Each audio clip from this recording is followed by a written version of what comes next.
অনিগদতি শোক শুনি উক নৃপবৰ যমত পুছিলা দুনাই দাৰুণ কিংকৰ।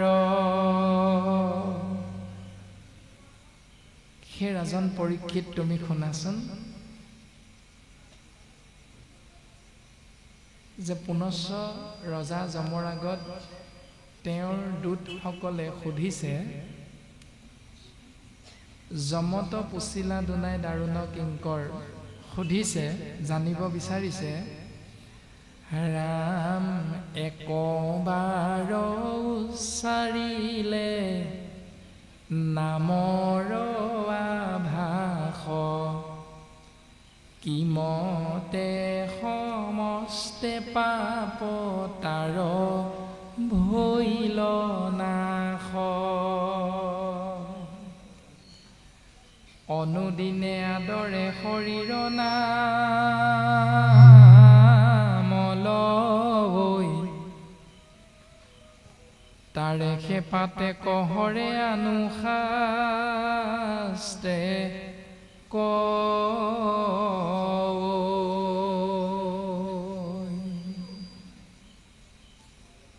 যমদূত কেইটাই জানিব বিচাৰি নিজৰ মতো প্ৰকাশ কৰি দিছে। মতটো কি? একবাৰ উচ্চাৰিলে নামৰ আভাস, কিমতে সমস্তে পাপ তাৰ ভৈল নাশ, জানিব বিচাৰিছে। অজামিলে নাৰায়ণ বুলি এবাৰ লৈছিলে, উচ্চাৰণ কৰিছিলে, আভাস মাত্ৰ, কিন্তু সমস্ত পাপ তাৰ নাশ হৈ গ'ল।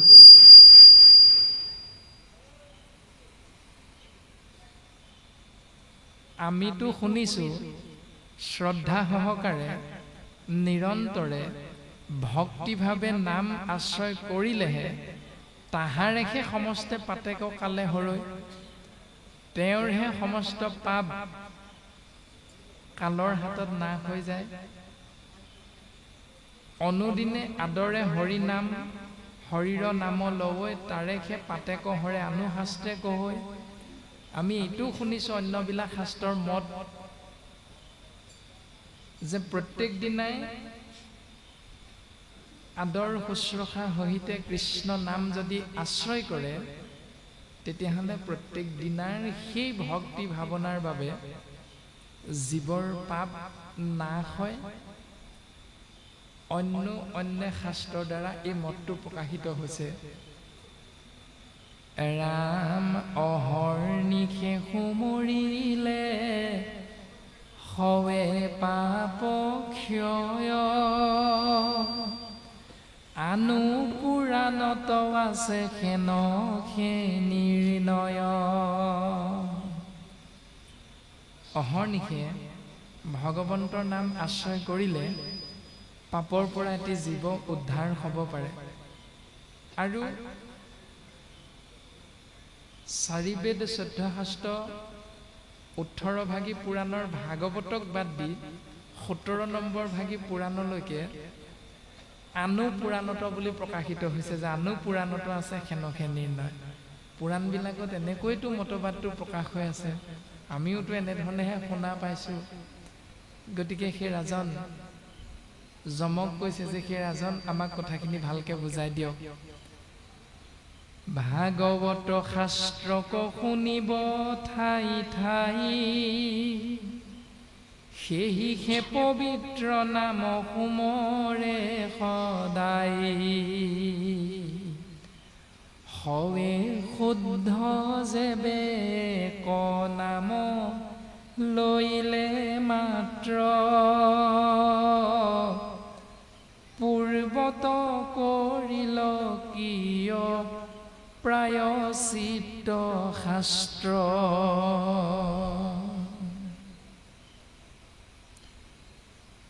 যে ভাগৱত শাস্ত্ৰত নিবন্ধিত হৈ থকা কৃষ্ণ নাম পবিত্ৰ ভাৱনাযুক্ত হৈ শুদ্ধ মনৰ দ্বাৰা যদি এক দেৱ এক সেৱ একত বিনে নাইকেও গুৰুজনাই দিয়া আদৰ্শক শিৰোগত কৰি যদি জীৱতত্বই আশ্ৰয় কৰিলে জীৱৰ মংগলৰো মংগল সুমংগল হয়, তেতিয়াহ'লে পূৰ্বত কৰিল কিয় প্ৰায়চিত্ত শাস্ত্ৰ। শাস্ত্ৰই তেতিয়াহ'লে প্ৰথমে প্ৰায়চিত্ৰৰ কথাটো কিয় আনিলে? নামতে যদি উদ্ধাৰ হয় তেতিয়াহ'লে মুণ্ডন কৰাৰ কি প্ৰয়োজন আছে? নামতে যদি জীৱৰ মংগল হয় তেতিয়াহ'লে তেনেধৰণে ভোজনী, তেনেধৰণে যি ব্যৱস্থা আমাৰ সমাজত প্ৰায় পালন কৰা হয়, তেতিয়াহ'লে এইবিলাক পালন কৰাৰ কি প্ৰয়োজনটো আছে? নাম ল'লে যদি জীৱ পৰম গতি হয়, আমাক ভালকৈ বুজাই দিব লাগে। ৰামে ব্যৰ্থেকে বিহিলে জপ তপ তীৰ্থছয়, চেদিওক প্ৰভু ইটো মনৰ সংশয়।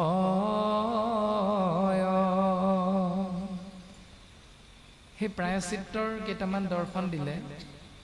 তপ কৰিব লাগিব, জপ কৰিব লাগিব, তীৰ্থ ভ্ৰমণ কৰিব লাগিব, যজ্ঞ কৰিব লাগিব, আদি আদি ধৰণে এইবিলাক যে বেদত বা পুৰাণত নিয়ম দিলে, এইবিলাক নকৰাকৈ নাম ল'লে যদি উদ্ধাৰ হয়, আকৌ শাস্ত্ৰনো এইবিলাক কৰিবলৈ কিয় ক'লে? চেদিওক প্ৰভু ইটো মনৰ সংশয়, যে সেই প্ৰভু মানে দুটে ৰজাক কৈছে কাৰণে প্ৰভু ব্যৱহাৰ হৈছে, যে সেই প্ৰভু আমাক তুমি আমাৰ মনৰ সংশয়টো দূৰ কৰি দিয়া। আৰু তেতিয়া যম ৰজাই কেনেধৰণে উত্তৰ দিছে গুৰুজনাই প্ৰকাশ কৰিছে। শুনি যম ৰাজা দিলা দুটক উত্তৰ, একো নুবুজ সতুৰ অধম পামৰ। যমৰজাই কৈছে যে হেৰৌদূত, তহঁতি অধম, তহঁতি পামৰ, তহঁতি ভাল ধৰণে ইয়াৰ তত্ত্ব বুজিব নোৱাৰিবি, সাধ্য নাই তহঁতৰ বুজাৰ এই নামৰ মহিমা। তথাপিতো তহঁতি যেতিয়া জানিব বিচাৰিছ মোৰ পৰা, ময়ে বুজি পোৱা নাই, তথাপিতো বৰগছ নথকা জেগাত যেনেকৈ এৰাগছেই বৰগছ হৈ যায়, ঠিক তেনেকৈ যমেও নিজৰ মনৰ ভাৱনা প্ৰকাশ কৰিছে যে ময়ে নামৰ মহিমা আজিলৈকে ভাল ধৰণে বুজি উঠা নাই, তৎসত্বেও তহঁতি যেতিয়া জানিব বিচাৰিছ, মই যি জানো তাকে মই তহঁতৰ আগত ক'ম। নামৰ মহিমা শুনি নহহিয় গাৱ, হৰিটো অধিক মহা নামৰ প্ৰভাৱ। নামৰ মহিমা শুনি তহঁতি আকৌ ভয় নাখাবি, তহঁতি নকঁপিবি। যাৰ নাম সেই গৰাকীতকৈ নাম কিন্তু ডাঙৰ, কথাটো মনত ৰাখিবি। ভগৱন্ত কৃষ্ণ তত্ত্বই অৰ্জুনকো এই কথাটো প্ৰকাশ কৰিছিল যে সখা পাৰ্থ তুমি শুনাচোন, মোতকৈও ডাঙৰ এজন আছে নহয়। বোলে প্ৰভু আপোনাতকৈ ডাঙৰ কোন আছে? মইতো আজিলৈকে আপোনাকেই ডাঙৰ বুলি ভাবিছিলোঁ, শ্ৰেষ্ঠ বুলি ভাবিছিলোঁ, কিন্তু আপুনি যেতিয়া কৈছে নিশ্চয় আছে, কওক প্ৰভু কোন সেইজন? ভগৱন্ত পুৰুষে কৈছে, অ নাম আগে ভৈলা সখী, মই ভৈলো পাছে, সেহি সে সকল শাস্ত্ৰ নামে বান্ধাছে। সখা পাৰ্থ, মোতকৈ ডাঙৰ হ'ল মোৰ নামটো, আৰু সেইকাৰণে সকলোবিলাক শাস্ত্ৰ মোৰ নামত বান্ধ খাই আছে। উদ্ধৱৰ আগত ভগৱন্ত পুৰুষে কৈছিল, 4 বেদ 14 শাস্ত্ৰ 18 পুৰাণ, যে 4 বেদ 14 শাস্ত্ৰ 18 পুৰাণ জীৱৰ মংগলৰ বাবে প্ৰকাশিত হৈছে। কিন্তু ইয়াত আছে কি? উদ্ধৱ তোমাৰ আগত মই কওঁ শুনা, মই বিনে বেদে কিছুআন নবখানে চাৰিও বেদৰ তত্ত্ব অৰ্থ এহি মানে। উদ্ধৱ, তুমি মোৰ পৰম বান্ধৱ, তুমি সুধিছা, মই তোমাক কওঁ যে বেদে যাগ যজ্ঞ পূজা পাতল দান দক্ষিণাৰ কথা নাই কোৱা।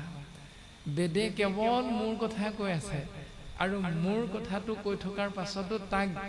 বুজি নোপোৱাটোৱে হ'ল মোৰ মায়াটো। আৰু মোৰ মায়াৰ আবেষ্টনীৰ মাজত সোমাই থকাৰ কাৰণে ঋষিমুনিসকলে কতো বোলে কৰ্ম কৰা, কতো বোলে পৰিহৰা। কোনোবাই ক'লে কৰ্ম মাৰ্গক আশ্ৰয় কৰা, কোনোবাই ক'লে সেইটো ত্যাগ কৰি জ্ঞান মাৰ্গক আশ্ৰয় কৰা। এনেধৰণে ঋষিমুনিসকলে গুণ অনুসাৰে নিজৰ মত জগতৰ জীৱৰ মংগলৰ বাবে প্ৰকাশ কৰিছে। কিন্তু তুমি এইবিলাক কথা নুশুনিবা উদ্ধৱ, বেদে কেৱল মোৰ কথা কৈছে। তাৰমানে সকলো শাস্ত্ৰ ভগৱন্তৰ নামত বান্ধ খাই আছে। গতিকে হে দুত, তহঁতি জানিব বিচাৰিছ, তহঁতৰ আগত মই কওঁ শুন। হৰিটো অধিক মহা নামৰ প্ৰভাৱ, গৰাকীতকৈও তেওঁৰ নামটো শ্ৰেষ্ঠ। যাৰ প্ৰমাণ আমি সকলোৱে পাওঁ যে যেতিয়া ত্ৰেতা যুগত ভগৱন্ত ৰামৰ ধৰ্মপত্নী সীতাক ৰাৱণে হৰণ কৰি লংকালৈ লৈ গৈছিল, তেতিয়া সাগৰত সেতু বান্ধোতে নীল, নল, জাম্বৱন্ত, হনুমন্ত আদিকে ধৰি সমস্ত বান্দৰ সেনাই যেতিয়া একো একোটা শিল সাগৰত দিছিল, তেতিয়া হনুমন্তই সেই শিলকেইটাত মানে প্ৰত্যেকটো শিলতে এটা চিলমোহৰ মাৰি দিছিল। সেই চিলমোহৰটো হ'ল জয় শ্ৰীৰাম। এনেধৰণে যেতিয়া সেই চিল থকা ভগৱন্তৰ নাম চিল থকা শিল যেতিয়া সাগৰত দিয়া গৈছিল, তেতিয়া সেই শিল সাগৰত উপঙি গৈছিল। অন্য হাতেদি প্ৰভু ৰামচন্দ্ৰই ভাবিছিল যে মোৰ অনুচৰসকলে মোৰে ধৰ্মপত্নীক উদ্ধাৰৰ বাবে এৰা সমস্ত ইমান কষ্ট কৰিছে, ময়ো অকণমান এওঁলোকক সহায় কৰি দিওঁ। এই বুলি ৰামচন্দ্ৰই এজন বান্দৰ সেনাই অনা এটি শিল হাতত লৈ সাগৰত দিয়াৰ লগে লগে ৰামে দিয়া স্বত্বেও কিন্তু শিলটো সাগৰত তলি পালেগৈ। ৰামটো আচৰিত, বাকীসকলে বান্দৰ সেনাই শিল পানীত দিছে কিন্তু শিল উপঙি আছে, আৰু স্বয়ং মই দিলতো কিন্তু শিলটো সাগৰৰ তলিলৈ গুচি গ'ল। হনুমন্তক সুধিছে বোলে, হনু কথাটো কি? ই প্ৰভু বৰ ডাঙৰ কথা হ'ল। বোলে কি? আপোনাৰ নামৰ চিলটো মাৰিবলৈকে থাকি গ'ল, গতিকে আপুনি এইবাৰ শিল এটা আনক, মই চিলটো মাৰি দিওঁ। এই বুলি যেতিয়া ৰামে হনুমন্তক শিলটো দিলে, হনুমন্তই জয় শ্ৰীৰাম বুলি চিলটো মাৰি দিয়াৰ লগে লগে বোলে প্ৰভু এতিয়া দিয়ক গৈ যাওঁ। আৰু যেতিয়া দিলেগৈ তেতিয়া কিন্তু শিলটো উপঙি আছে। মানে স্বয়ং ঈশ্বৰ হৈও যেতিয়া সাগৰত অৰ্পণ কৰিছে, সেই শিল সাগৰে গ্ৰহণ কৰিছে, কাৰণ ঈশ্বৰে তেওঁক অৰ্পণ কৰিছে।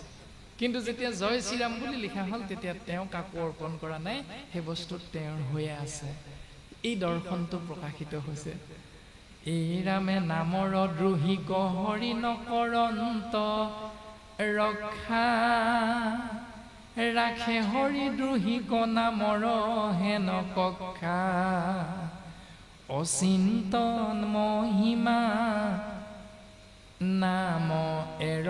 আতখেদ, সোণটোৰ সংশয়ৰ দেও পৰিছেদ।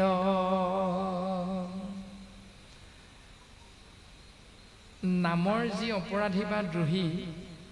নামে তাক কেতিয়াও ৰক্ষা নকৰে। ৰাখে হৰি দ্ৰোহীক নামৰ হেন কক্ষা।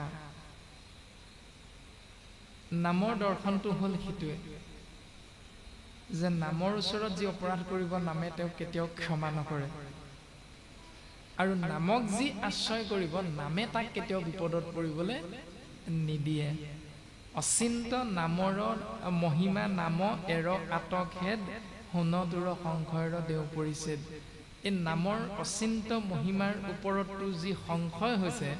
তই এইবিলাক চিন্তা এতিয়াই তৎমুহূৰ্ততে ত্যাগ কৰ। তই এইবিলাক চিন্তা কৰি নাথাকিবি। জানিব বিচাৰিছ, মই যি জানো তাকে তোৰ আগত কওঁ শুন। এতিয়া এইখিনিতে আমাৰ প্ৰত্যেকৰে জ্ঞাত কিছু কিছু কথা কীৰ্তন দশম ঘোষা ৰত্নাৱলীৰ মাধ্যমেৰে যে ভগৱন্ত বস্তুৱে যেতিয়া জীৱৰ মংগলৰ বাবে ধৰাধামত আহিছিল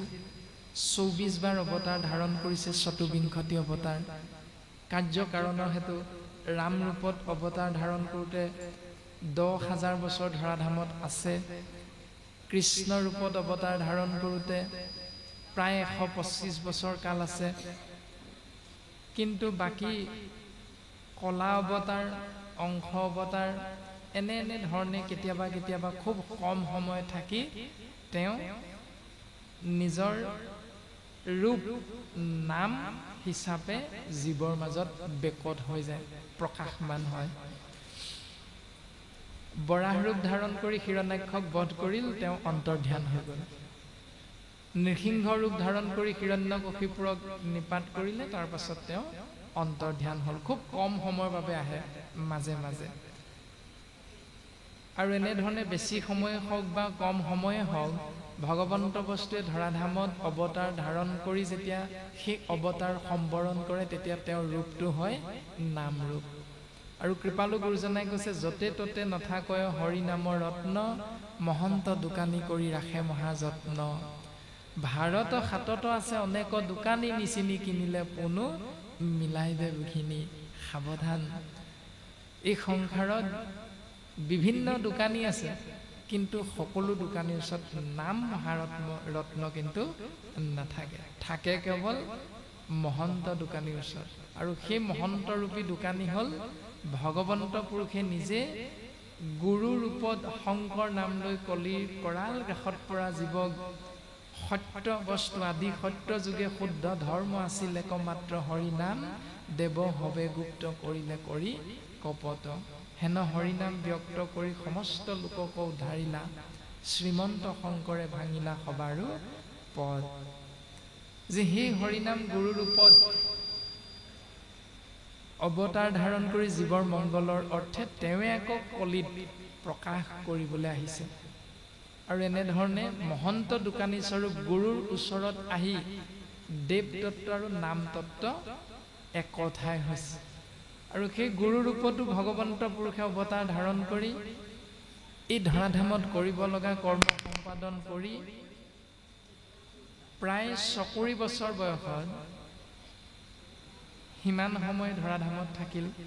থাকি তেওঁ স্বধাম বৈকুণ্ঠলৈ প্ৰয়াণ হৈছে গমন কৰিছে এতিয়া গুৰু তত্ত্ব কলৈ গ'ল দেৱ তত্ত্ব নাম তত্ত্ব হ'ল নাম তত্ত্ব আহি গুৰু তত্ত্বত আছিল গুৰু তত্ত্ব কলৈ গ'ল শাস্ত্ৰই কৈছে দেৱতো তীৰ্থতো কৰি ভকত এখেবৰ ভকতক ভজিলে গোচয় কৰ্মজৰ অৰ্থাৎ তিনিও তত্ত্ব আহি একঠাই হৈছে ভকত তত্ত্বৰ লগত সেইকাৰণে ভকতক যদি সেৱা কৰা যায় তেতিয়াহ'লে নামত সেৱা কৰা হৈ যায় যদি ভকতক সেৱা কৰা যায় তেতিয়াহ'লে গুৰু সেৱা কৰা হৈ যায়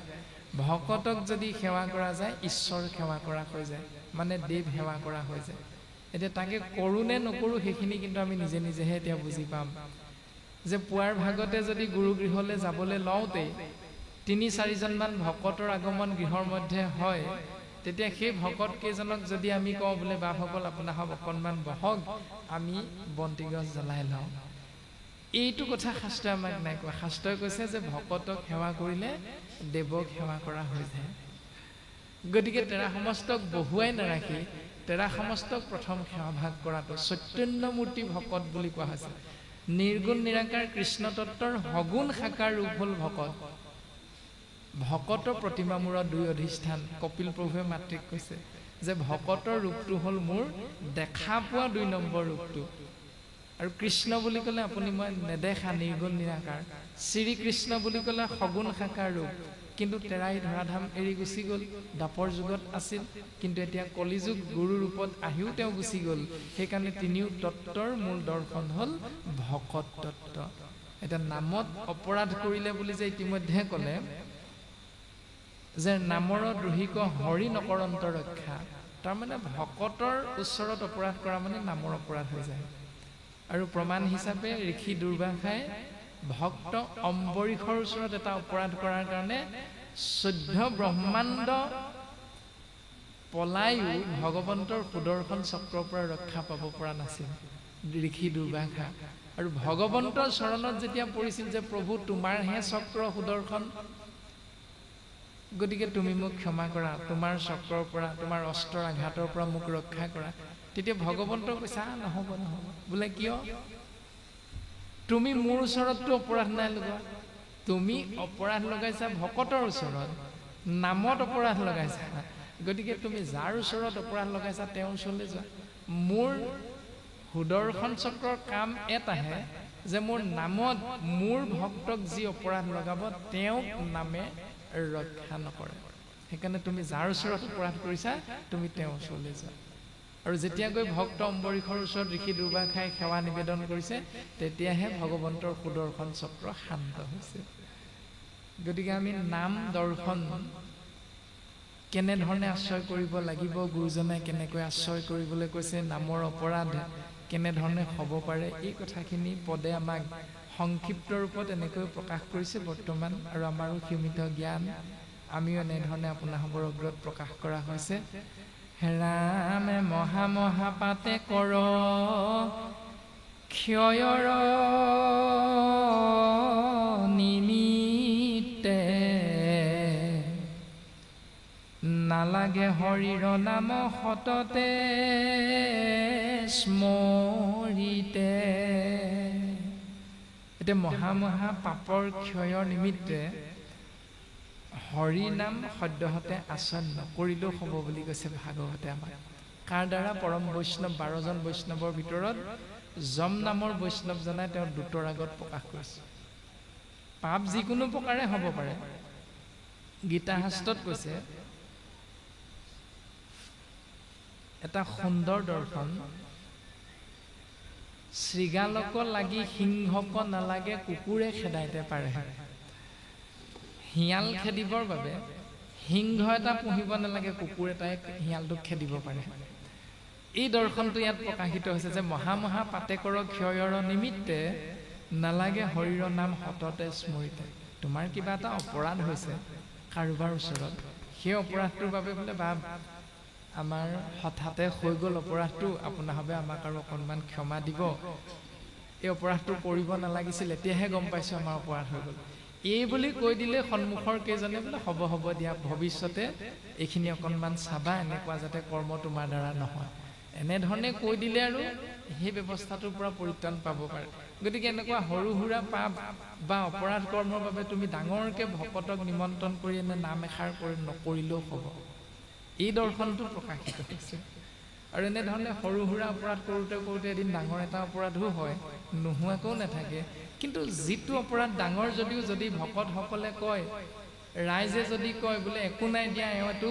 কৰিছে যদিও এওঁ নহ'লেও আমাৰ নহয় গতিকে আমি ক্ষমা কৰি দিওঁ দিয়া এনেকৈ যদি ৰাইজে সিদ্ধান্তটো লয় তেতিয়াহ'লে সেইটো ডাঙৰ পাপ হ'লেও ডাঙৰ অপৰাধ হ'লেও নাম কৰিব লাগিব বুলি কোনো শাস্ত্ৰ আমাক এবাৰো নাই কয় যে তুমি নামৰ আয়োজন কৰা ডাঙৰকৈ অন্তত 5000 মান ভকতক নিমন্ত্ৰণ কৰা আৰু একেবাৰে ভালকৈ ভোজ ভাত খুৱাব লাগিব এনেকুৱা যিবিলাক আমাৰ সচৰাচৰ ভাৱনাটো আহে এই কথাটো প্ৰকাশিত হৈছে যে মহা মহা পাতে কৰ ক্ষয়ৰ নিমিত্তে নালাগে হৰিৰ নাম সততে স্মৰিতে ৰাম কৃষ্ণ নাম যিটো লৈ একবাৰ কোটি জনমৰো পাপ ভস্ম হৈ তাৰ ৰামে আপুনি আগতে পাইলি শাস্ত্ৰৰ প্ৰমাণ দ্বিজ জামিল যেন পাতো কি প্ৰধান ও লাজ কাজ মৰ্যাদা এৰিলে যেন নত মিলে ছাগলীটো দ্বিজ খেন খেলম্পত তহঁতকনো আৰু মই কি বেলেগকৈ বুজাই ক'ম ইতিমধ্যে দেখা পালিয়ে যে ৰাম কৃষ্ণ নাম যিজনে এবাৰৰ বাবে হ'লেও এদিন আশ্ৰয় কৰিছিল তেতিয়াহ'লে তেওঁৰো কোটি জনমৰো পাপ ভস্ম হৈ তাৰ প্ৰমাণ আপুনি আগতে পাইলি শাস্ত্ৰৰ প্ৰমাণ শাস্ত্ৰৰ প্ৰমাণটো অকণমান আগতে তই নিজে পাই আহিলি কেনেকৈ যে দ্বিজ অজামিল যেন পাতকী প্ৰধান ব্ৰাহ্মণ কুলত জন্ম হৈ অজামিল নামৰ হৰিধাৰী জীৱাত্মাই গোটেই জীৱনটো পাপেই পাপ কৰিলে তৎসত্ত্বেও মৃত্যুৰ প্ৰাক মুহূৰ্তত কিন্তু নিজৰ কনিষ্ঠ পুত্ৰৰ নামটোহে লৈছিল অজ্ঞান বশত জনা নাছিল ঈশ্বৰৰ নাম বুলি তৎসত্ত্বেও ভগৱন্তই কিন্তু তেওঁ কৃপা বৰিষণ কৰিলে গতিকে নিজেই দেখি আহিছ আকৌ মোক নামৰ মহিমাৰ কথা সুধিছ এইখিনিতে এটা আমাৰ কাহিনী মনত পৰিছে নামৰ মহিমাৰ কথা এখন ঘৰত দুজন ককাই ভাই আৰু দুইজন ককাই ভাই এজনে ভকতৰ সংগ ৰাম নাম আশ্ৰয় কৰি বৰ ভাল পায় আৰু অন্যজনে ৰাম নাম ভকতৰ সংগ মুঠেই দেখিব নোৱাৰে একেবাৰে উত্তৰ মেৰু দক্ষিণ মেৰু এনেকুৱা দুইজনৰ স্বভাৱটো আৰু এদিন হঠাৎ চিন্তা হৈছে যে গৃহৰ মধ্যে এভাগ নাম কৰিব লাগে আৰু ভকতৰ সংগ নাম ভাল পোৱাজনে আশ্ৰয় কৰিছে সেইটো ব্যৱস্থা পালন কৰাৰ কথা চিন্তা কৰিছে আৰু ভাল নোপোৱাজনে কৈছে তই কি কৰ কৰি থাক মোক এইবিলাক সুধি নাথাকে বোলে নামৰ দিনা তই থাকিবি নে নাথাক ভকতটো আহিব বোলে সেইটো সিদ্ধান্ত মই সময়ত ল'ম ইতিমধ্যে দিন ওচৰ চাপিছে আৰু নাম ভাল নোপোৱাজনে কৈছে বোলে আমুক তাৰিখে নহয় জানো বোলে পৰহিলে নাম হয় তেতিয়াহ'লে মই পৰহিলে ঘৰত নাথাকোঁ ভকত কিমান সময়ত আহিব বোলে 8 বজাত তেতিয়াহ'লে মই তাৰ আগতে ওলাই যাব লাগিব ঘৰৰ পৰা ভকত যাব কিমান সময়ত বোলে 4 মান বাজিব ঠিক আছে মই 5 মান বজাত ঘৰলৈ আহিব লাগিব তাৰ এনেধৰণে আলোচনা বিলোচনা অন্তত ভকত অহাৰ আগতেই ভকত নাম ভাল নোপোৱাজন গৃহ এৰি ওলাই গ'ল আহি ভকতৰ উপস্থিতি হ'ল ভাল পোৱাজনে ভকতক সেৱা কৰিল আৰু সেৱা কৰাৰ পাছত নাম প্ৰসংগ পাঠ প্ৰসংগ হ'ল হোৱাৰ পাছত ভকতে সুধিছে হেৰা এই সেৱা ভাগ লওঁতে তোমাৰ যে ইজনক দেখা নাপালোঁ ক'লৈ গ'ল তেৰা গৃহত নাই নেকি বোলে প্ৰভু সমস্ত জানেই দেখোন আমাৰ সেইজনে ভকত ভাল নাপায় নাম ভাল নাপায় গতিকে আমাৰ দুইজনৰ মাজত আলোচনা মৰ্মে তেৰা আজিৰ দিনটোত গৃহৰ পৰা বাহিৰ হৈ দিছে বোলে এৰা হয় নেকি ভকতে আলোচনা কৰিলে বোলে কি কৰা যায় বা ভকত আৰু এটি সিদ্ধান্তত উপনীত হ'ল বোলে তোমাৰ সেইজন সহোদৰ ঘৰলৈ অহা সময়লৈকে আমি তোমাৰ ঘৰতেই থাকিম তুমি মাত্ৰ তেৰাক কবাগৈ যে ভকত গ'ল তুমি এতিয়া ঘৰলৈ আহিব পাৰা এই বুলি তুমি তেওঁক মাতি আনিবা আৰু যদি আছুতীয়া কোঠা আছে আমাক সোমাই থাকিবৰ বাবে তোমাৰ আছুতীয়া কোঠাটো দিয়া ভকত কেইজন আছুতীয়া কোঠাটোত সোমাই থাকিল আৰু সহোদৰক তেওঁ ভকত গ'ল বুলি কৈ গৃহলৈ নিমন্ত্ৰণ আনিলে মাতি আনিলে আৰু গৃহৰ মধ্যে যে পালে বাহিৰৰ পৰা দৰ্জাখন মানে দুৱাৰখন জপাই দিলে আৰু লুকাই থকা ভকতসকল ওলাই আহিল সুধিলে বোলে তই হেনো ৰাম নাম কৃষ্ণ নাম ভকতৰ সংগ মুঠেই ভাল নাপাওঁ বোলে হয়তো মই কি ভাল পাব লাগে এইটো কথা মই ভাল নাপাওঁ এইবিলাক বোলে তই যদি ভকতৰ সংগ কৃষ্ণ নাম ভাল নাপাওঁ তেতিয়াহ'লে গাঁৱত তোক এঘৰীয়া কৰা হ'ব তোক খোৱা বোৱা সকলো বন্ধ কৰি দিয়া যাব এটা ভয় খুৱাইছে তই ভকতক ভাল পাব লাগিব তই ৰাম নাম ল'ব লাগিব আৰু অকণমান চিন্তা কৰি ক'লে বোলে ঠিক আছে বাৰু মই কি বুলি ক'ব লাগে মোক সোনকালে কওক আপোনালোকে কোৱাৰ কাৰণেহে কৰিছোঁ মই বোলে তই ৰাম কৃষ্ণ হৰি বিষ্ণু যিটোকে ভাল লাগিছে তাকে তই এবাৰ হ'লেও উচ্চাৰণ কৰ বোলে ৰাম হ'বনে এতিয়া ক'লো কি হ'ল কওক এতিয়া এনেধৰণে অনিচ্ছাকৃতভাৱে ৰাম বুলি ক'লে বাকীসকলে আলোচনা কৰিলে বোলে বাপসকল আমাৰ কাম হৈ গ'ল এতিয়া পৰা সকলো ভকত ঘৰা ঘৰি গ'ল আৰু কালৰ সোঁতত সময় বাগৰিল এদিন সেই এবাৰৰ বাবে অনিচ্ছাকৃতভাৱে হ'লেও ৰাম বুলি কোৱা ব্যক্তিজনৰ এই সংসাৰ এৰিব লগা হ'ল মানে তাৰ মৃত্যু হ'ল যমদূতে নৰকলৈ লৈ গ'ল চিত্ৰগুপ্তই বিচাৰ কৰিছে মেলি আছে পাপ পুণ্যৰ হিচাপ কৰিছে যমে কৈছে কি হৈছে কথাটো বোলে প্ৰভু গোটেই জীৱনটোত প্ৰত্যেকটো কৰ্মতে কেৱল পাপ পাপ মাথোন পাপ বোলে ঠাইত এদিন এখন টেকৰ বাবে অনিচ্ছাকৃতভাৱে ৰাম বুলি কৈছিল তেতিয়াহ'লে বৈকুণ্ঠ অধিকাৰী হৈ আছে খন্তেকৰ বাবে হ'লেও তেওঁকতো বৈকুণ্ঠলৈ পঠিয়াব লাগিব বোলে সোধা যাওক তেওঁক প্ৰথম নৰকত থাকিবলৈ ইচ্ছা নে বৈকুণ্ঠলৈ যাবলৈ ইচ্ছা প্ৰথম কোনটো ইচ্ছা কৰে তেতিয়া সেই জীৱাত্মাই কৈছে বোলে প্ৰভু নৰকৰ কথাটো আপোনালোকে মোক কৈয়ে আছে কিমান শাস্তি পায় দেখিয়ে আছো মই চকুৰে নৰকৰ শাস্তি গতিকে মই বৈকুণ্ঠখনকে প্ৰথম চাই আহোঁ তাৰ পাছত নৰকৰ কথাটো আহিব কিন্তু এই যে বৈকুণ্ঠখন চাই আহোঁ তাৰ অৰ্থটো এনেধৰণে প্ৰকাশিত হৈছে বোলে প্ৰভু মই বৈকুণ্ঠ নৰক এই কথাবিলাক বৰ ভালদৰে বুজি নাপাওঁ যদি মোক এটা কথা কওক যে মই অনিচ্ছাকৃতভাৱে ৰাম বুলি কোৱা সত্ত্বেও যে মোক বৈকুণ্ঠলৈ যাব পাৰিম বুলি বা মোৰ অধিকাৰ সাব্যস্ত হৈছে বুলি আপোনালোকে আলোচনা কৰিছে মোক কওকচোন নামৰ মহিমাৰ বিষয়ে মই জানিব বিচাৰোঁ বৈকুণ্ঠলৈ যোৱাৰ আগত মোক নামৰ মহিমাটো কৈ লওক তেতিয়া জীৱাত্মাৰ প্ৰশ্নৰ উত্তৰত যমে কৈছে বোলা সৰ্বনাশ হ'ল বোলে কি নামৰ মহিমা ময়ো ভাল ধৰণে নাজানো তেনেতে শুনা পাইছে যে দেৱঋষি নাৰদে ৰাম কৃষ্ণ হৰি বিষ্ণু নাম আশ্ৰয় কৰি কৰি আহি আছে বোলে আমাৰ পৰম সৌভাগ্য দেৱঋষি নাৰদ আহিল গতিকে হে প্ৰভুজনে আপুনি আমাক ক'ব লাগে পৃথিৱীৰ পৰা এটি জীৱাত্মা অনা হৈছিল এই জীৱাত্মাই ৰাম নামৰ মহিমাৰ কথা জানিব বিচাৰিছে তেতিয়া দেৱঋষি নাৰদে কৈছে বোলে প্ৰভু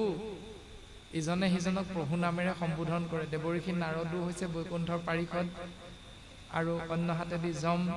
পৰম বৈষ্ণৱ আৰু দুইজনৰ মাজত আলোচনা হ'ল বোলে আপুনি যেতিয়া নাজানে নামৰ মহিমা মইনো কেনেকৈ জানিম প্ৰভু বোলে কি হ'ব এতিয়া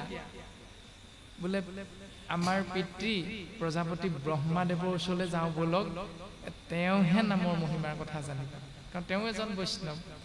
তেতিয়া যম আৰু দেৱঋষি নাৰদে সেই জীৱাত্মাক আল ফুলে অকণমানো কষ্ট নোপোৱাকৈ ধৰি একেবাৰে ব্ৰহ্মলোক পোৱা লাগে মানে ব্ৰহ্মাৰ ওচৰ পোৱা লাগে আৰু ব্ৰহ্মাক ক'লে বোলে এইটো পৃথিৱীৰ জীৱ ধৰি আনিছিলোঁ এনেকুৱা তেনেকুৱা হ'ল গোটেই কাহিনীটো ক'লে এতিয়া নামৰ মহিমা এইটোৱে জানিব বিচাৰিছে মইতো নাজানো গতিকে পিতৃ আপুনি ক'ব লাগে দেৱঋষি নাৰদ আৰু যমে ব্ৰহ্মাৰ আগত সেই সেৱাভাগ নিবেদন কৰিলে ব্ৰহ্মাই বোলে সেইটো মোৰ পক্ষে সম্ভৱ নহ'ব বোলে কিয় মই নাম ভাল পাওঁ নাম আশ্ৰয় কৰোঁ তাৰ অৰ্থ এইটো নহয় যে মই নামৰ মহিমা সম্পূৰ্ণ ৰূপত কাৰোবাক বুজাব পৰাকৈ মই বুজি পাওঁ এইটো কেতিয়াও নহয় বোলে কি হ'ব প্ৰভু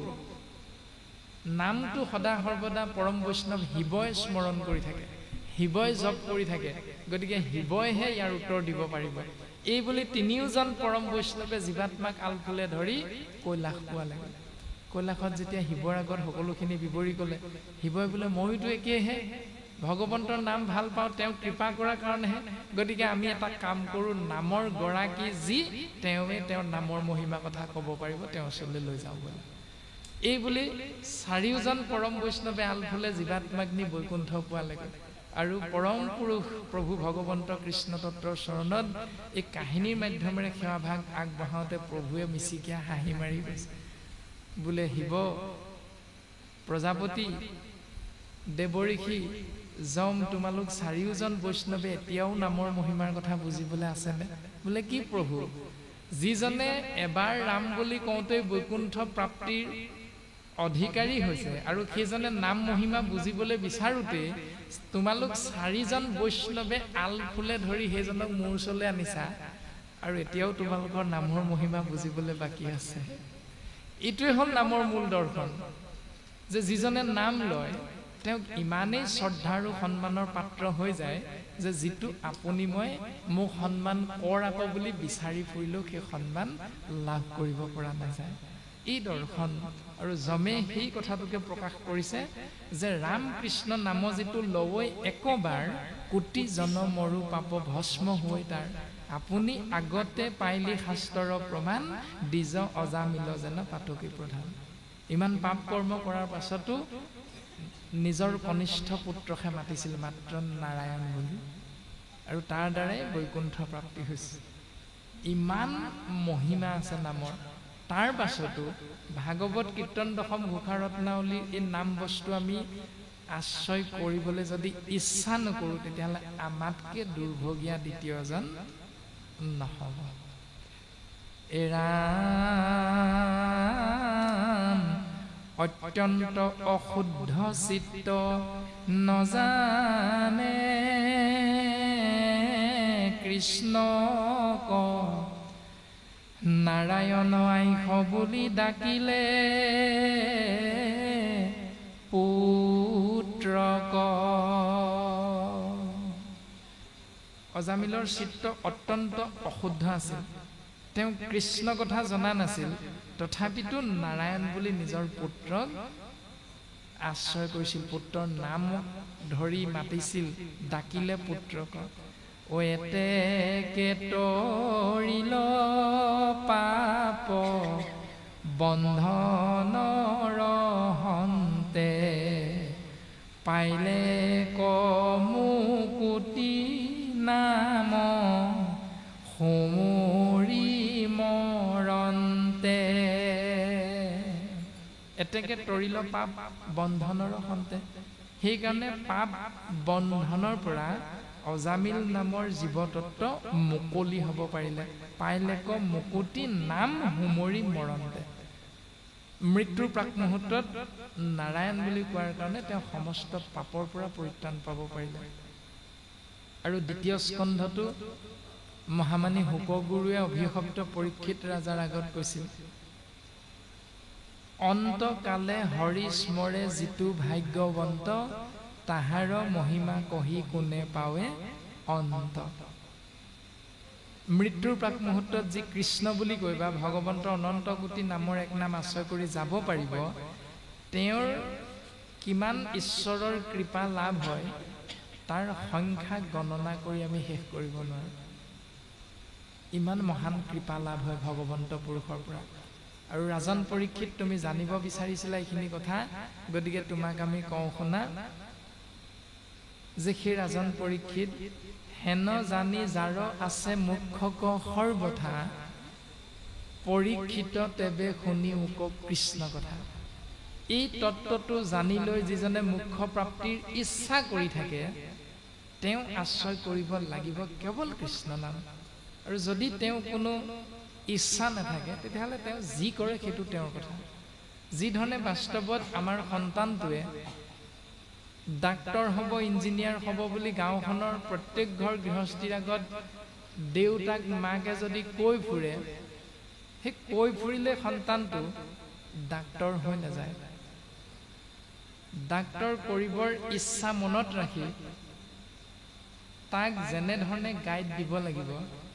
তেনেধৰণে পিতৃ মাতৃয়ে সেই ব্যৱস্থাটো পালন কৰিলেহে সন্তানে এটা নিৰ্দিষ্ট সময়ত গৈ ডাক্তৰ হ'ব পাৰিব।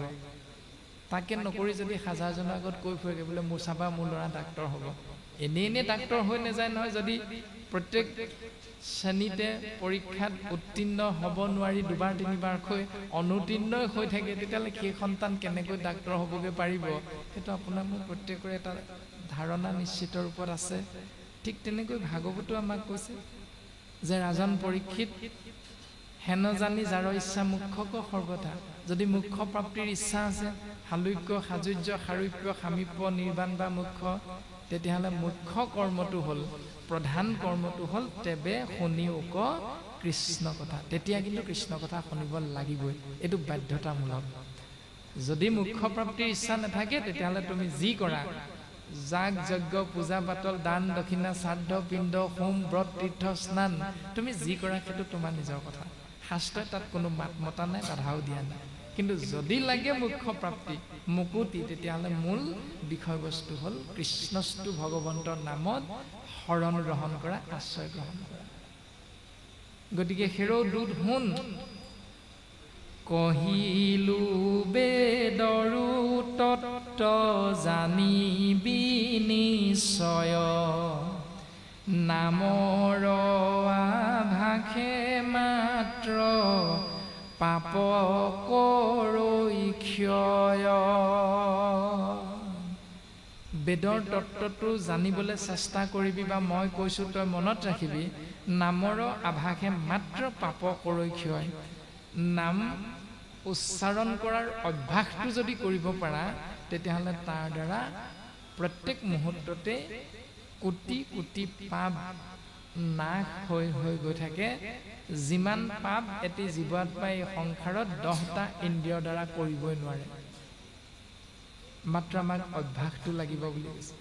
তাৰ মানে ইয়াৰ দ্বাৰা আমি এইটো কথা বুজিব পাৰিছো যে অজামিলে যদিও এবাৰহে কৃষ্ণ বুলি বা নাৰায়ণ বুলি উচ্চাৰিত হৈছে বুলি ভাগৱতে কৈছে তথাপিতো এই অভ্যাস শব্দটোৰ দ্বাৰা আমি বুজি পাব পাৰিম যে অজামিলে অজ্ঞানবশত অভ্যাস কৰি আছিল ভক্তিৰ কাৰণ কৰবাৰ পৰা আহিলে আমাৰ বাস্তৱ সন্মত ধাৰণা এটা আছে সকলোৰে কৰবাৰ পৰা আহিলে আমি প্ৰথম কাক মাতো আমাৰ আটাইতকৈ মৰমৰ সন্তানটোক মাতো নাম কাঢ়ি মাতো কেতিয়াবা হুনটো হুনজনী দেহা মানুহ আদি বিভিন্ন মৰমৰ মাত মাতো কিন্তু শাস্ত্ৰসন্মতে যদি ঈশ্বৰৰ নাম এটা ৰাখিব পাৰো তেতিয়াহ'লে অজামিলে কৰবাৰ পৰা ঘৰলৈ আহি অতি মৰমৰ পুত্ৰ কনিষ্ঠ সৰু পুত্ৰটোক মাতে কি বুলি নাৰায়ণ বুলি ল নাৰায়ণ ক'ত আছ এই বুলি মাতে হিয়া সেইটো এটা অভ্যাস হৈ গ'ল কৰবালৈ যাওঁতে বোলে নাৰায়ণ মই আমুকৰ পৰা আহিলো মাৰে দেখোন ঘৰত নাই কৈ দিবি মাৰক এই এনেধৰণৰ যিটো বাস্তৱ সন্মত এটা দৰ্শন আমাৰ প্ৰত্যেকৰে কম বেছি পৰিমাণে ধাৰণা হয় ঠিক তেনেকৈ শাস্ত্ৰৰ দৰ্শনটো যে অজামিলেও তেওঁ আটাইতকৈ মৰমৰ পুত্ৰ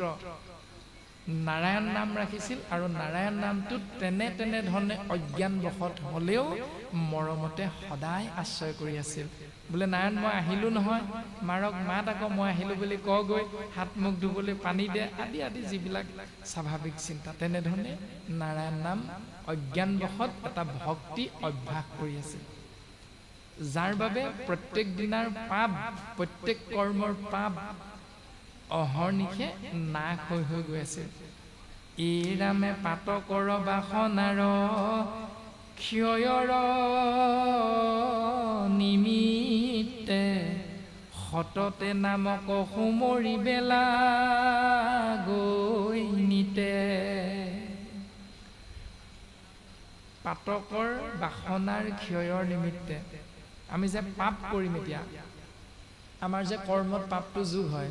সেই কৰ্মটোক বাসনা বুলি কোৱা হৈছে পাতকৰ বাসনাৰ ক্ষয়ৰ নিমিত্তে যিটো কৰ্ম কৰিম সেই কৰ্মটো এটা চিন্তাৰ বাবেহে আমি কৰোঁ চিন্তাটো কি হয় লোভৰ বশৱৰ্তী হৈ পাপ কৰোঁ নহ'লে মোহৰ বশৱৰ্তী হৈ কৰ্মটো কৰোঁ যিটো কৰ্মত শাস্ত্ৰই পাপ যোগ হয় বুলি কৈছে লোভৰ বশৱৰ্তী হৈ কৰ্ম এটা কৰোঁ যেনে আমলৰীয়া হাঁহটো মুচৰি মাৰিলোঁ এইটো হ'ল লোভৰ কাৰণে মাৰিলোঁ এতিয়া তাতেই পাপটো যোগ হৈ গ'ল কিন্তু পাপ হ'ব বুলি আপুনি মই কৰ্মটো কৰা নাই তাতেই কিন্তু পাপটো যোগ হৈ আছে কৰিছোঁ লোভৰ বশৱৰ্তী হৈ কিন্তু তাত যে পাপ যোগ হৈ আছে আপুনি মই কিন্তু জনা নাই এই কথাটো কৈছে যে পাতকৰ বাসনাৰ ক্ষয়ৰ নিমিত্তে সততে নামক সুমৰিবে লাগৈ নিতে বাসনাটো নাইকিয়া কৰিবৰ কাৰণে যদি আমি চিন্তা কৰোঁ তেতিয়াহ'লে নাম আশ্ৰয় কৰা অৰ্থাৎ সাধু সংগ অনুসৰা শ্ৰৱণ কীৰ্তন কৰা পৰিহৰা পাখণ্ড আচাৰ কৰ্ণ পথে ভকতৰ হিয়াত প্ৰৱেশী হৰি দুৰ্বাসনা হৰে সমস্তই যেহেন হৰত কালে জলৰ যতেক মল স্বভাৱতে নিৰ্মল কৰে গুৰুজনে আমাক উপায়বিলাক খুব সুন্দৰভাৱে ঘোষাত লিখিছে যে আমাৰ হৃদয়ৰ মাজত থকা কুৰচুট কপট ভাৱনাবিলাক যদি আমি নাইকিয়া কৰিব বিচাৰোঁ তেতিয়াহ'লে কৰ্ণপথেৰে ভগৱন্তৰ নামটো এইখন কাণেৰে সোমোৱাই পোনে পোনে এইখন কাণে উলিয়াই দিব নালাগে এইখন কাণেৰে সোমোৱাই এই কেঁকুৰিটোৰ জৰিয়তে মানে যিটো ইংৰাজীত টাৰ্ণিং বুলি কয় কেঁকুৰিটোৰ জৰিয়তে হৃদয়ৰ মাজলৈ লৈ যাবলৈ চেষ্টা কৰিব লাগে আৰু তেতিয়া কৃষ্ণ তত্ত্ব হৃদয়ত প্ৰৱেশ যেতিয়া হ'ব তেতিয়াহ'লে তেওঁ য'ত থাকে আপোনা আপুনি পোহৰ হৈ থাকে য'ত সূৰ্যৰ পোহৰৰ প্ৰয়োজন নালাগে প্ৰয়োজন নাথাকে বৈকুণ্ঠত আপোনা আপুনি পোহৰ হৈ থাকে কৃষ্ণ য'ত থাকে তাত অসূয়া অপ্ৰীতিবিলাক নাথাকে প্ৰমাণ কেনেকৈ হৈছে যে যেতিয়া কংসৰ কাৰাগাৰত কৃষ্ণৰ জন্ম হৈছে তেতিয়া মায়াৰ অৱস্থান ক'ত আছে যমুনাৰ সিপাৰে গোকুলত আৰু যেতিয়া বসুদেৱে কৃষ্ণক গোকুললৈ লৈ গৈছে তেতিয়া মায়া কলৈ গুচি আহিলে কংসৰ কাৰাগাৰলৈ মানে মথুৰালৈ গুচি আহিলে মানে য'ত কৃষ্ণ থাকে তাত পাপ বা মায়াটো নাথাকে আৰু য'ত মায়া থাকে তাত কৃষ্ণ সদ্যহতে প্ৰকাশমান নহয়, কিন্তু শাস্ত্ৰই কৈছে যদি কৃষ্ণ তত্ত্বক তাত তুমি আনিব পাৰা তেতিয়াহ'লে আপোনা আপুনি কিমতে ভকতি কৰিব তোমাক হৰিয়ে, মই মূঢ়মতি নাজানো তাৰ উপায় ৰাম ৰাম। যে কেনেকৈ তোমাক ভক্তি কৰিব লাগে হে প্ৰভু মই নাজানো নহয়, তোমাক কেনেকৈ ভক্তি কৰিলে মাতিলে তুমি সন্তুষ্ট হ'বা এইটো আমি নাজানো। নজনা স্বত্তেও কিন্তু ৰাম কৃষ্ণ হৰি বিষ্ণু বুলি কীৰ্তন হোৱা সেই নাম কৰ্ণহন্তে শ্ৰৱণ হোৱাৰ লগে লগে যদি হৃদয়ত প্ৰৱেশ কৰাব পাৰোঁ তেতিয়াহ'লে আমাৰ হৃদয়ৰ পৰা কৌশল কপটতা ভাৱ তৎক্ষণাৎ নাইকিয়া হৈ যায়। প্ৰমাণ দিলে যেহেন শৰতকালে, এতিয়া শৰৎকালৰ আগমন হৈছে, আহিন মাহ হৈছে, এতিয়া শৰৎকাল আগমন হোৱাৰ লগে লগে আমাৰ প্ৰত্যেকৰে এটা স্বাভাৱিক দৰ্শন আছে, মানে বুজি পাওঁ সহজতে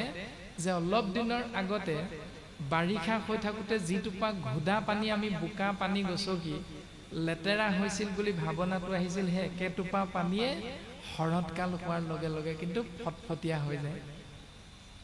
য'ত চূণ DDT পাউডাৰ, ব্লিচিং পাউডাৰ আদিবিলাক আপুনি মই নিদিয়াকৈও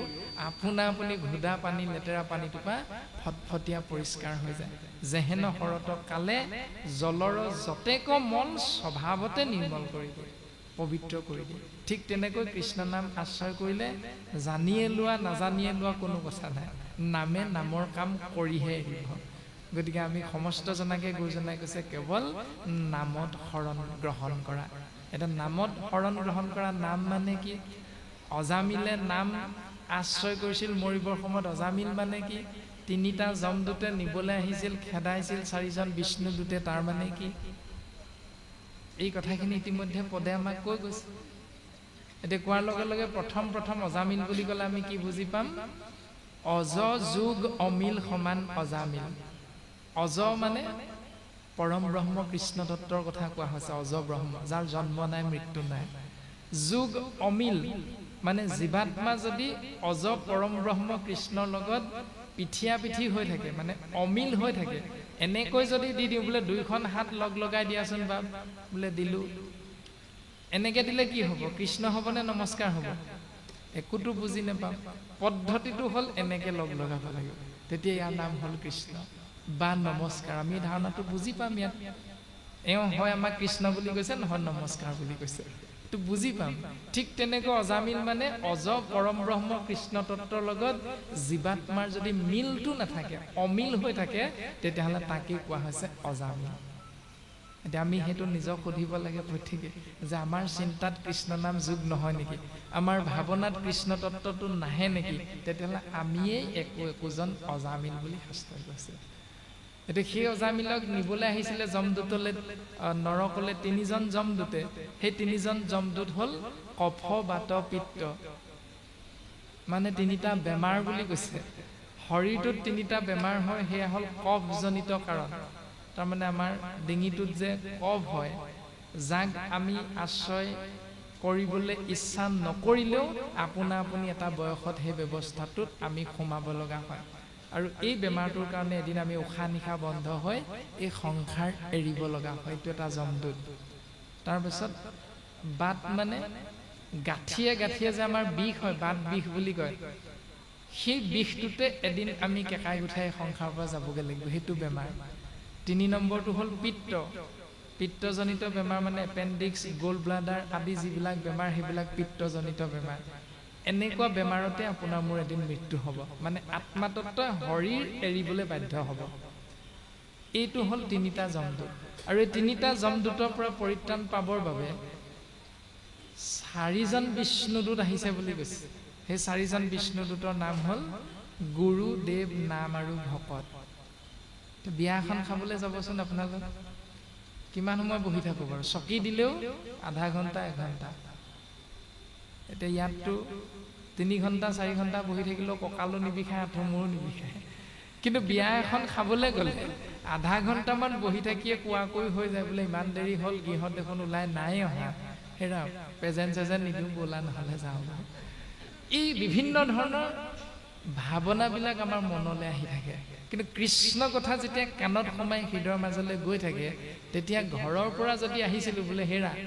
কেনেকেনো বহিমগে জানো, ইমান কঁকালটো বিষাই আছে আজি। সেইগৰাকী আয়েও সেইজন বাপেও আহি কিন্তু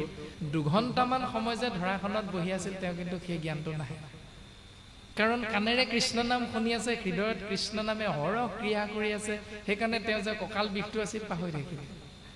এই দৰ্শনটো। গতিকে আমি 3টা যমদূতৰ পৰা স্বাভাৱিকতে বাচিবৰ বাবে গুৰুজনাই কৈছে 4জন বিষ্ণুদূতৰ আশ্ৰয় গ্ৰহণ কৰা, গুৰু, দেৱ, নাম আৰু ভকত। এতিয়া সেই নাম তত্ত্বৰ কথা কোৱা হৈছে। না মানে নাশ কৰা, ম মানে মমত্ব বা অহংকাৰ। যেতিয়াই যেতিয়াই একাদশ ইন্দ্ৰিয় মনৰ তত্ত্বাৱধানত চলা বাকী 10টা ইন্দ্ৰিয়ৰ লগত থকা যি ৰিপু, কাম, ক্ৰোধ, লোভ, মোহ, দম্ভ, দৈস্য,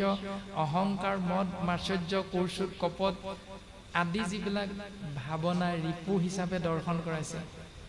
এইবিলাকক যেতিয়াই আমি নাশ কৰিবলৈ চিন্তা কৰিম, তেতিয়াহ'লে নামৰ মূল দৰ্শনটো হ'ল ন মানে নাদ ব্ৰহ্ম, যোগ আ মানে আসক্তি, যোগ ম মানে মজি থকা। ন মানে নাদ ব্ৰহ্ম অৰ্থাৎ কৃষ্ণ তত্ত্ব, আ মানে আসক্তি, তেওঁৰ নামত আসক্তিটো হ'ব লাগিব। তাৰ পাছত তেওঁকে আপুনি মই ভজি থাকিব লাগিব, মানে ভাবি থাকিব লাগিব। কীৰ্তন গ্ৰন্থত গুৰুজনাই কৈছে নাম অপৰাধৰ প্ৰথম কীৰ্তন, কৰিও হৰিৰ চৰণে ৰতি, যে হৰিৰ চৰণত ৰতি হোৱা, কাৰণ কলিত হৰিৰ নামেহে গতি। যে কলিৰ কৰাল দেশৰ পৰা পৰিত্ৰাণ পাবৰ বাবে যদি ইচ্ছা কৰা, তেতিয়াহ'লে কৰিও হৰিৰ চৰণে ৰতি, হৰিৰ চৰণত মানে নামত তুমি শৰণ গ্ৰহণ কৰা। এতিয়া কলিত হৰিৰ নামেহে গতি, মানে কলি বুলি কোৱাৰ লগে লগে আমাৰ স্বাভাৱিক ধাৰণাখিনি প্ৰত্যেকৰে আছে যে সত্য ত্ৰেতা দাপৰ কলি, সেই সময়খিনিৰ কথা কোৱা হৈছে। কিন্তু পৰীক্ষিত আৰু কলি নামৰ সেই ব্যক্তি তত্ত্বৰ লগত যেতিয়া সন্মুখী হৈছিল, তেতিয়া কলিক থাকিবৰ বাবে পৰীক্ষিতে কেইডোখৰমান ঠাই দিছিল। আৰু সেয়া হ'ল যে নৃপতি বুলন্ত কলি দিলো তোক স্থান, জৈত খেলে যোৱা পাখা কৰে মদ্যপান। কোনোবা এজন ব্যক্তিৰ খুব খং উঠিছে, খুব দুখত আহি আছে এজন ব্যক্তি, সেই ব্যক্তিজনৰ সন্মুখত উপস্থিত হৈ বোলে বাপ কৃষ্ণ ক'ৰ পৰা আহিলে, এই বুলি কৈ দিয়াৰ লগে লগে সেই চিন্তাম্বিত ব্যক্তিজনৰ সেই চিন্তা তৎমুহূৰ্ততে নাইকিয়া হয় যে বোলে কৃষ্ণ বা এফালে গৈছিলোঁ, বোলে অকণমান চিন্তাম্বিত যেন দেখিছোঁ, কিবা বিশেষ বিপদ হৈছে নেকি, কওকচোন, আমি আছোঁ নহয় বা আমিনো কেলে আছোঁ নহয়, আপুনি কওকচোন কি হৈছে। বোলে কৃষ্ণ বাপ কিনো ক'ব আৰু এনেকুৱাত নকয়, সেইটো কাৰণেনো আপুনি চিন্তা কৰিব লাগে। ব'লক, এই যিটো কৃষ্ণ নাম আশ্ৰয় কৰি আমি আলোচনা কৰোঁ, তাত সমস্ত অমংগলৰ বিপৰীতে মংগল সাধন হয়। সেইটোকে কোৱা হৈছে যে কলিত হৰিৰ নামেহে গতি, যে সেই কলিৰ কৰাল গ্ৰাসত পৰা এটি জীৱ তত্ত্বই ঈশ্বৰৰ নাম যদি আশ্ৰয় কৰা যায়, তেতিয়াহ'লে তেওঁ মংগলৰ দিশেৰে নিজৰ জীৱনটো লৈ যাবলৈ সক্ষম হ'ব পাৰে। এৰামে এতেকে সে শাস্ত্ৰ কৰৈ সদায় স্মৰণ, তেবে সে বাসনা গুচৈ শুদ্ধ হৈ মন। এতেকে সে শাস্ত্ৰ কৰৈ সদায় স্মৰণ,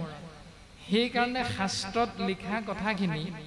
যদি সদায় স্মৰণ কৰি থকা যায়, তেতিয়াহ'লে বাসনাবিলাক নাইকিয়া হৈ মনটো শুদ্ধ হৈ যায়।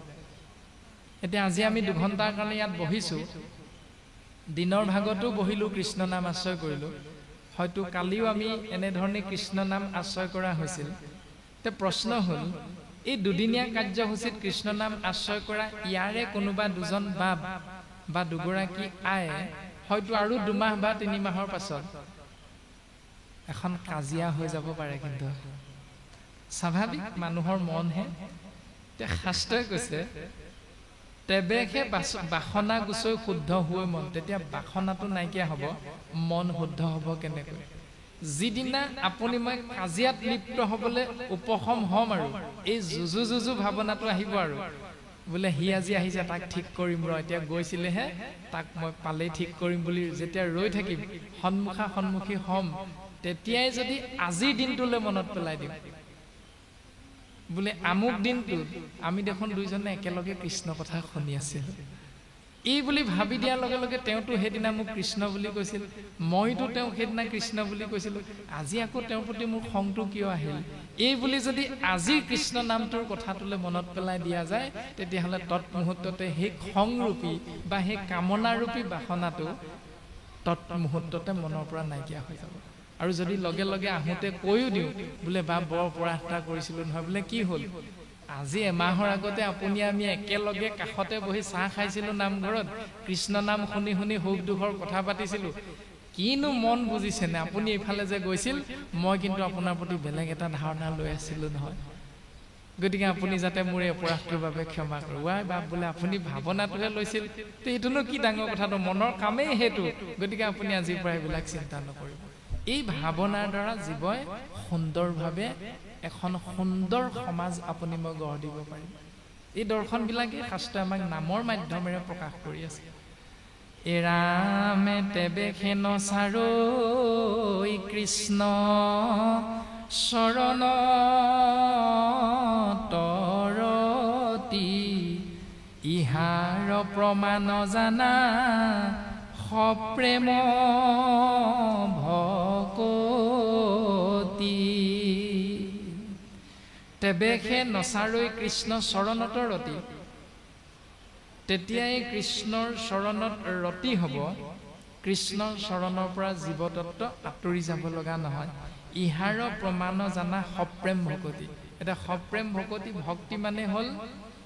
ভজ ধাতু যোগ ইক্তিন প্ৰত্যয় সমান ভক্তি যাৰ কথা ভাবিলে জীৱই আনন্দৰ উপৰি আনন্দ লাভ কৰে এটা জীৱই কাৰ কথা ভাবে জীৱতত্বৰ নাম হ'ল মই আৰু জীৱতত্বই অৱস্থান কৰা শৰীৰটোৰ নাম হ'ল মোৰ মই নামৰ আত্মাই মোৰ নামৰ শৰীৰত প্ৰৱেশ কৰি আটাইতকৈ ভাল লগা বস্তুটোৱে হ'ল সপ্ৰেম বুলি কৈছে সপ্ৰেম মানে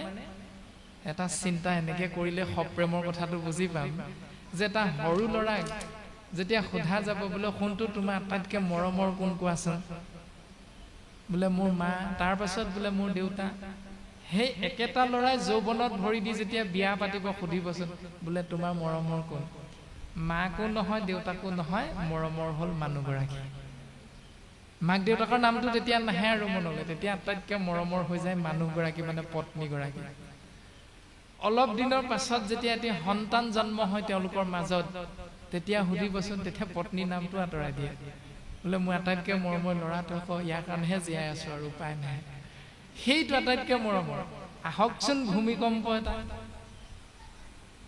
হঠাৎ যদি ভূমিকম্প এটা আহে বতাহ ধুমুহা মাৰে তেতিয়াহ'লে আপোনাৰ মই আটাইতকৈ কাৰ কথা প্ৰথম ভাবিম একাদশ স্কন্ধত কৃষ্ণ তত্ত্বই কৈছে ব্ৰহ্মা হৰ হলাই উদ্ধ লক্ষ্মী প্ৰিয় জায়া সবাতো অধিক দেখা সুন্দৰ মূৰইটো খায়া হে ৰাধৱ তুমি চোৱা মই সকলোকে ভাল পাওঁ যদিও মোৰ শৰীৰটো কিন্তু মোৰ আটাইতকৈ আপোন তাৰমানে ভূমিকম্পটোত ল'ৰা ক'ত আছে পত্নীগৰাকী ক'ত আছে দেউতা মা ক'ত আছে এইটো চিন্তা নাহে প্ৰথম নিজেহে দৌৰ মাৰিম মই বাচিব লাগে তাৰমানে এইটো দৰ্শন সপ্ৰেম ভকতি ভক্তি মানে ভজ মানে ধাতু ইক্তিন মানে প্ৰত্যয় ভজ মানে ভাবি থকা ইক্তিন প্ৰত্যয় মানে অৰ্থ হ'ল আনন্দ যাৰ কথা ভাবিলে আটাইতকৈ আনন্দ লাগে সেইকাৰণে গডৰেজত ডাঙৰ আইনাখন বিচাৰোঁ সৰু আইনাখনত নহয়গৈ সেই ডাঙৰ আইনাখনত যে এঘণ্টামান লাগে ওলাওঁতে এই চুলি দীঘল হ'লে সেইটোৱে সমস্যা হয় আমাকো কয় বাপসকলে কেতিয়াবা আইগৰাকীকো লৈ আহিবচোন এতিয়া আইগৰাকীক আনিবলৈ হ'লে আমাৰ আৰু এঘণ্টামান দেৰি হৈ যায় মানে সেই আইনাখনৰ সন্মুখত ৰৈ থাকে এতিয়া সেইটোৱে হ'ল আমাৰ আটাইতকৈ মৰমৰ মানে সপ্ৰেম ভকতিৰ লগত আমি এনেধৰণে তুলনাটো আনি চাব পাৰোঁ যে নিজক আটাইতকৈ আমি ভাল পাওঁ যেনেকৈ ঠিক তেনেকৈ আমি সেই ভাল পোৱাটো আত্মা কৃষ্ণ তত্ত্বক ভাল পাবলৈ চেষ্টা কৰিব এজন দুৰ্ঘূৰ মদাহীক যদি সোধা যায় বোলে এই আসন ভাগত কি আছে বোলে কি আছে নাজানো কিন্তু ইয়াত যে ঈশ্বৰ বোলা বস্তু এটা আছে এইটো মই অকণমান হ'লেও জানো মদাহীজনে হয়তো সেইটো নাজানিবও পাৰে অজ্ঞান বশত কিন্তু তেওঁ এটা কথা হ'লেও ক'ব যে ইয়াত ঈশ্বৰ আছে হাজাৰ হাজাৰ মানুহে এইফালে মূৰ কৰি এনেকৈ সেৱা আভাস কৰে সেইকাৰণে ময়ো কৰোঁ সেইভাগে সেৱা বোলে তুমি ইয়াত মদ ঢালি দিব পাৰিবা নোৱাৰো দেই মই তাত মদ ঢালি দিব নোৱাৰো শাস্ত্ৰইতো কৈছে কৃষ্ণ তুমি আছা খেনো সবাৰো হৃদিত কৃষ্ণ দেখোন তোমাৰ হৃদয়তে আছে বুলি কৈছে তেতিয়াহ'লে তুমি হৃদয়ত কেনেকৈ ৰাতিপুৱাৰ পৰা মদ ঢালিব পাৰা এইটো প্ৰশ্ন কৰিব এজন দুৰ্ঘূৰ মদাহী যদি তুমি হৃদয়ৰ কৃষ্ণক মদ খুৱাব পাৰা তেতিয়াহ'লে আসনতো তুমি মদ ঢালিব পাৰিবা যদি আসনত মদ ঢালিবলৈ তুমি অপাৰক তেতিয়াহ'লে হৃদয়ৰ কৃষ্ণক কিয় তুমি অখাদ্যবিলাক দি সেই তিনিটা যমদূতৰ আখৈ দি আছা বাৰে বাৰে এই দৰ্শনবিলাক আমি বিশ্লেষণ কৰিব লাগে ৰাম বুলিবি নামে সেজেবে সাধে সবে অৰ্থ স্মৃতি শাস্ত্ৰ মানে তেবে ভৈল সবে ব্যৰ্থ মনত ৰাখিবি নামেই সমস্ত সাধনৰ মূল অৰ্থ তুমি বিচৰা সমস্ত কৰ্মৰ দ্বাৰা সাধন হ'ব সফলতা কেৱল নামৰ মাধ্যমেৰে আৰু তাক আশ্ৰয় কৰিবৰ বাবে তোমাৰ স্মৃতি শক্তি মানে স্মৰণ প্ৰক্ৰিয়াটো সবল কৰি ৰাখিব লাগিব তাৰমানে অভ্যাসৰ জৰিয়তে তুমি নাম স্মৰণ কৰিব লাগিব যদি স্মৰণ কৰি নাথাকা তেতিয়াহ'লে তেবে ভৈল হবে ব্যৰ্থ তেতিয়াহ'লে সকলোখিনি ব্যৰ্থ তাৰমানে আজি নামঘৰলৈ আহিলোঁ ইয়াত কৃষ্ণ কথা শুনিলোঁ ঘৰলৈ গৈ যেতিয়া শুই থাকিম বিচনাত ৰাতিপুৱা যেতিয়া আমাৰ বোৱাৰীগৰাকীয়ে সুধিব বোলে মা কালি নামঘৰত কেইটা বাজিলে ন বোলে 11টামান বাজিলে হেৰৌ বোলে কিনো ওলাইছিলে মা অকণমান কওকচোন বৰ ভাল লাগিলে ভাই কিনো ওলালে জানো এই বুলি যদি বোৱাৰীয়ে সোধা প্ৰশ্নটোত আমি উত্তৰটো দিওঁগৈ তেতিয়াহ'লে সেইটো স্মৰণ নহ'ব আৰু ইয়াত ওলাই থকা কথাবিলাকৰ এটা হ'লেও অন্ততঃ বোৱাৰীয়ে নুসুধাকে সন্তানে নুসুধাকে চল চাই আপুনি মই বোৱাৰী বা সন্তানক বুজাব লাগিব হেৰৌ কালি নামঘৰলৈ গৈছিলোঁ ইমান ধুনীয়া কথা ওলালে মই তহঁতক লৈ নগৈ বৰ ভুল কৰিলোঁ নহয় বোলে মা কিনো ওলালে কওকচোন এনেকৈ কথাখিনি ওলাইছে আকৌ এই ধৰণে আমি যিখিনি বুজি পালোঁ তাকেই যদি ঘৰত গৈ আমি সন্তানৰ লগত আলোচনা কৰোঁ তেতিয়াহ'লে নিশ্চিত ৰূপত পাছৰ এনেকুৱা এটা দিনত সন্তান বা বোৱাৰীয়ে বোলে মা তুমি অকণমান পাছত যাবা সেইদিনা দেখোন গৈছিলা আজি মই আগতীয়াকৈ যাওঁ নহ'ল এই বুলি হয়তো বোৱাৰীয়ে শাহুৱাই এনেধৰণে কৈ দিব পাৰে সেইটো হ'ল এটা পৰিৱৰ্তনৰ দৰ্শন ঈশ্বৰৰ নাম কিন্তু তাকে নকৰি আমি গৈ ঘৰত কি কৰোঁগৈ বোলে কালি হেৰা আমুকৰ জীয়েকলে দেখিলা নাই সেই চুকত বহি মোবাইল ফোনটো লৈ কি ফোন কৰি আছে এই কথাকেইটা যেতিয়া ঘৰত চাহকণ খাবৰ সময়ত আপোনাৰ ছোৱালীজনীৰ লগত সন্মুখত পাতি থাকিম তেতিয়াহ'লে ছোৱালীজনীয়ে কি বুজিব নামঘৰত এইবিলাকেই হৈ থাকে তাৰমানে তেওঁতো কেতিয়াও নামঘৰলৈ আহিবলৈ আৰু ইচ্ছা প্ৰকাশ নকৰিব গতিকে আপোনাৰ মোৰ স্বভাৱটো কেনেকুৱা হ'ব লাগিব সেই স্বভাৱৰ দৰ্শনো নামে আমাক সিদ্ধান্ত দি আছে যিটো শুনিম তাক বুজি লৈ ঘৰত আমি কনিষ্ঠসকলৰ লগত কেনেকৈ সেই বিষয়টো আমি আলোচনা কৰিম সেইটো নিজৰ নিজৰ বুজাৰ প্ৰক্ৰিয়াৰ মাধ্যমেৰে আলোচনা কৰিব লাগিব যিকোনো প্ৰকাৰে আমি জীৱই ঈশ্বৰমুখী চিন্তাৰ মাজত সোমাবলৈ চেষ্টা কৰিব লাগিব ৰাম হৰিৰ নামেহে পাৰৈ পাতক খণ্ডিত কিয় ঋষি সবে বিহৈ আন প্ৰায়শ্চিত্ত হেৰৌ দূত তই মোক এই বুলিও সুধিছিলি তই হ'লে এটা দূত হ'ব আৰু তোমালোক বুলি ক'লে মানে বহু বচন হ'ব যিহেতু দূত আমাৰ তিনিজনৰ কথা কৈছে গতিকে সেই তিনিজন দূতৰ ক্ষেত্ৰত বহু বচনেই ব্যৱহাৰ হ'ব তে প্ৰকাশ হৈছে যম ৰজাই কৈছে হেৰৌ দূত তহঁতি মোক এইটো কথাও সুধিছিলি যে যদি নামৰ দ্বাৰাই পাপ খণ্ডন হ'ব পাৰে বুলি শাস্ত্ৰই কৈছে তেতিয়াহ'লে ঋষিসকলে শাস্ত্ৰ পঢ়ি পঢ়ি বেদ অধ্যয়ন কৰি কৰি প্ৰায়শ্চিত্তৰ বাবে আনবিলাক বিধানৰ কথা কিয় ক'লে কেহু বোলে যজ্ঞ কৰা কেহু বোলে কৰ্ম কৰা কেহু বোলে তপ কৰা এইবিলাক আন কৰ্মৰ কথা ঋষিমুনিসকলে প্ৰায়শ্চিত্তৰ বাবে কিয় দৰ্শন কৰালে ইহাৰ উত্তৰ দেউ অশুন দুতগণ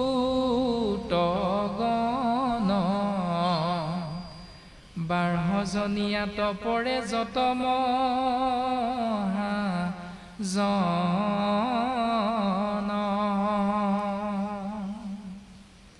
ইয়াৰ উত্তৰটো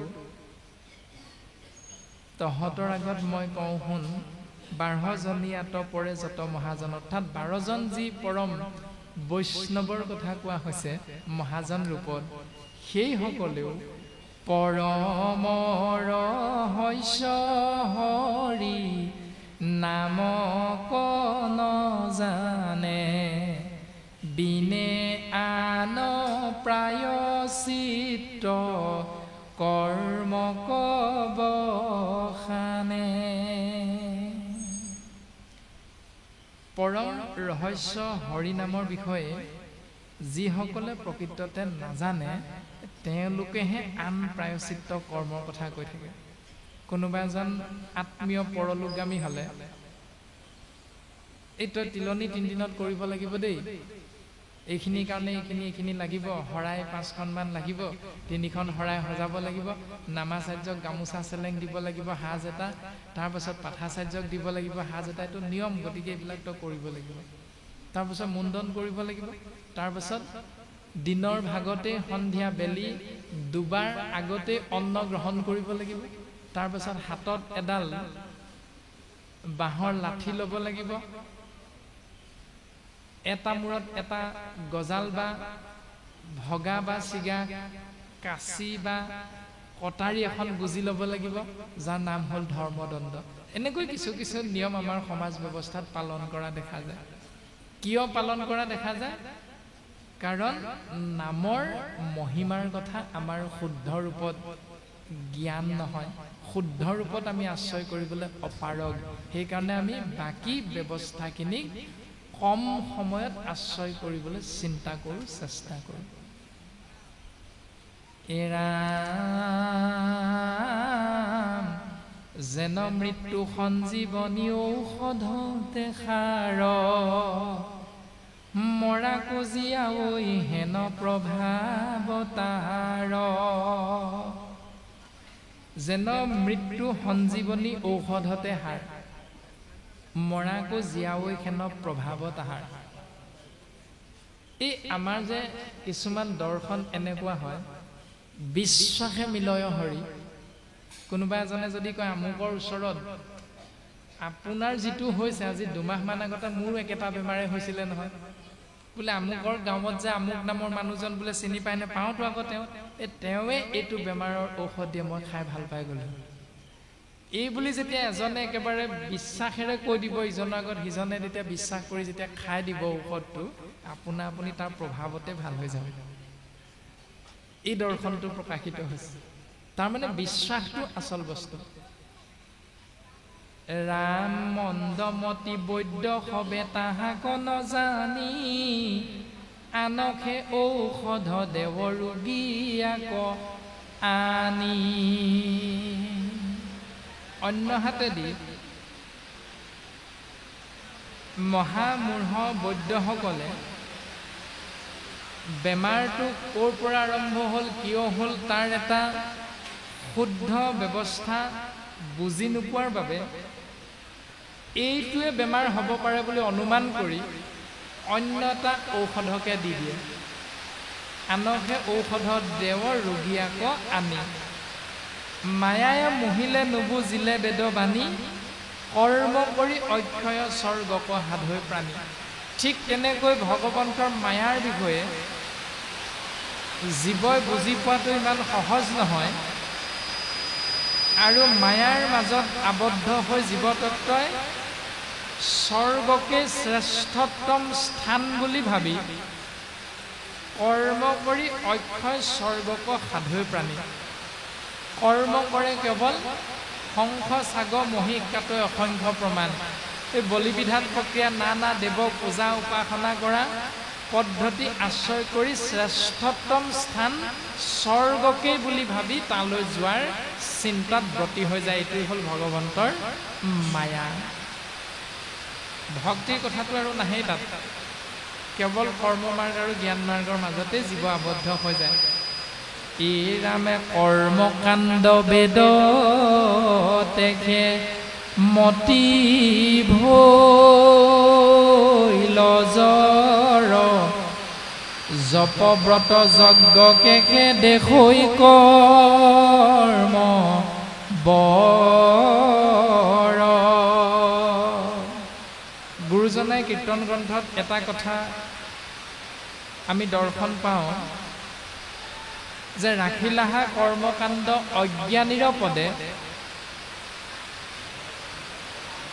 কৰ্মকাণ্ডক অজ্ঞানীসকলৰ বাবেহে ৰাখি থৈ গৈছে গুৰুজনাই